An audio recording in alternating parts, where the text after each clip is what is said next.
So welcome to this Exponential talk here at World Economic Forum in Davos. I'm here with Gerbrand, Haverkamp, who is Executive Director of World Benchmarking Alliance. I'm very happy to have you here. Welcome. Thank you so much for having me. Yes. So I'm the CEO and co-founder of the Exponential Roadmap Initiative. We bring together leading companies with this common mission to halve emissions close to 2030 through exponential climate action and solutions. And we basically support the companies to accelerate, of course, goals, transition plans, as well as action, and to contribute to the global transformation. And through our framework, through our exponential business playbook, and so on. So over to you. You just launched, which I think is a very, very important report. We also, I would say, we have a collaboration between us since 2 or 3 years now, where we're collaborating. But can you talk about the report, which I think will be very important moving forward? Yeah, some of the key findings. Yeah, so thank you so much. So the essence of what we try to do is look at the world's most influential companies, and see what's their plan to get to net zero, and that's what we refer to as a transition plan. So in fact, we've been looking at these companies and trying to analyze how credible their plan is to reach net zero.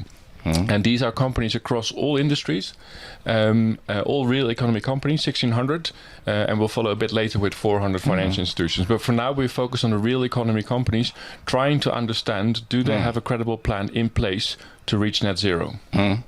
That's great. And what I really like with your approach as well is something we are supporting through our framework. It's also to look, of course, at scope 1 and 2, the value chain transformation, but also actually the business transformation, which we call pillar 3 and start to scale solutions, but also investment basically in the value chain transformation, which we think is absolutely essential. So not just focusing on, the down curves, but actually the up curves as well. So can you elaborate a little bit on that? Yeah, so we're really trying to look at these companies from their sort of systemic importance. Yeah. And it's probably helpful to think about them in sort of the keystone companies, right? Yeah. They have a disproportionately large influence on our value chains, on the wider economy. And if you look at their entire value chains, they quite often have emissions that exceed those of countries.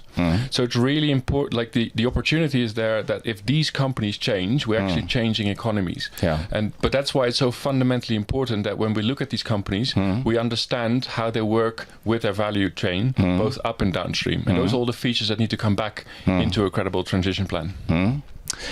That's great. And can you elaborate a little bit on the key findings, which I heard yesterday as well, which was very interesting? I think one of the basis is that what we're trying to do is look at, does the company have a target? Does it have a plan? Does it then allocate capital? Is it evolving its business model? Is it engaging with suppliers? And then the ultimate question is, does it actually decrease its emissions? And I think if you go sort of through that list, not all of it, but what you can conclude is that there are the science part, we're sort of setting the science-based targets, we're getting really right. So there's a lot of companies doing that well. The question is then, do they actually allocate enough capital to climate investments that are going to get us on that trajectory? And if we look at only 25% of companies currently disclose how much they invest in getting to net zero. And that of course is a way too low number, and it blurs the picture about what's actually happening. But if we look at those 25 companies, they on average invest 7% in low carbon solutions, which is as a medium also still too low. But I think where the report gets interesting is that we find that in basically every geographic, in every industry, we find companies that go up to or beyond 30% of climate investments into climate solutions. Now, and that's with current technologies, current market conditions, current regulatory frameworks, and again, in all industries across all geographics.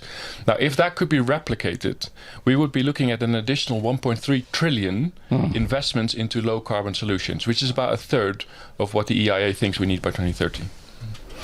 That's great. And what we see in working with our companies on transition plans, because we support them in in assessing and development and improvement of transition plans is that you can either see a transition plan more as a tick in a box to comply with regulations and requirements from your customers, or you can really see it as an opportunity to grow and drive your business. I'm absolutely convinced that the companies who see it as an opportunity and as an investment opportunity, not only in their own operations but in the complete value chain, has an opportunity to take the lead. So do you have any reflections? Maybe we need to do more analysis on that. No, I think I think like there is no such thing as a tick box transition plan. If you're doing that, it's not a transition plan. No. So the actual transition plan is hard work. It takes years to implement, and we shouldn't expect miracles from it the next year. This is really about how the company is shifting, making an actual transition, which is never fast. But I think the importance, I think what financial markets and investors are starting to reward is, are companies actually doing what they're saying? That is now what's building trust and credibility among the investment communities. And in that context, the investment part of a transition plan is so essential, that you can actually show where you're going to deploy your capital and how that's going to lead to emissions and, of course, productivity and growth. So what do you see as the next steps and what could be the impact as well? I think the benchmarking is fantastic, because I'm a big believer in a race, basically, and that we get companies challenging each other and also learning from each other the best practices so they can copy that. But what is your reflection on that? I think that's true. So there are two elements here. I think there's a race to show who could, like, and especially at the time we're in, where we need leading companies. We need to set the example. We need to learn a lot. We need to figure out a lot. So we haven't figured it all out. So there's still a lot of things that companies need to develop and explore and see how it works. And that's the role of leading companies, and we hope to drive and incentivize those leaders with our benchmarks. But there's also something else, which is the laggards. And we need to have much stronger consequences for those that are at the bottom of our benchmarks. And that is for two reasons. One, because their emissions are as damaging as the emissions of leaders. So if we are only sort of building a layer of credible companies but are not actually changing the difficult industries and the difficult companies, as a world, we're not making progress. And the other side is that if there's no penalty for laggards, if there's no cost for lagging behind, you in a way fail to reward the leaders, right? So we have to. I think it's important that we keep our eyes on both things. How do we make sure that the leaders get the reward, but there's a penalty for laggards? So the way we say it, in other words, is like, how are we going to make climate consequential to the success of business? And I really like your theory of change, because you also have a number of companies in the middle. And I think if you both penalize laggards and you incentivize the leaders, you will actually encourage the middle stream of companies. We need much more companies to actually accelerate in the other direction. So that's amazing. So anything else you look forward to here in Davos in particular? We talked a bit with Johan Rockström on the importance of leadership, which comes both from companies as well as from people. So what is your perspective on that? I think if we're looking at our analysis, is that there are, as I said, there are plenty of leaders. There are examples to look out for. There are companies to support, there are companies to work with, there are companies to learn from. I think the big vacuum that we're seeing, and I think it's becoming problematic, is the lack of senior leadership of companies speaking out on this.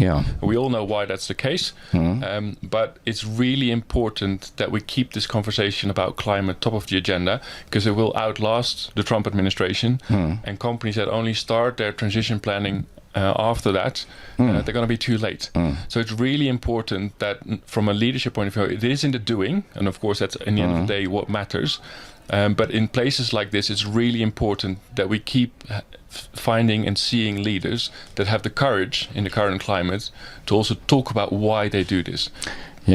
I think that's a great conclusion. So I think we should do our utmost this year through our member companies and all the companies associated with our environment, to have the CEOs also together to speak out, because we can actually communicate together to make the message stronger.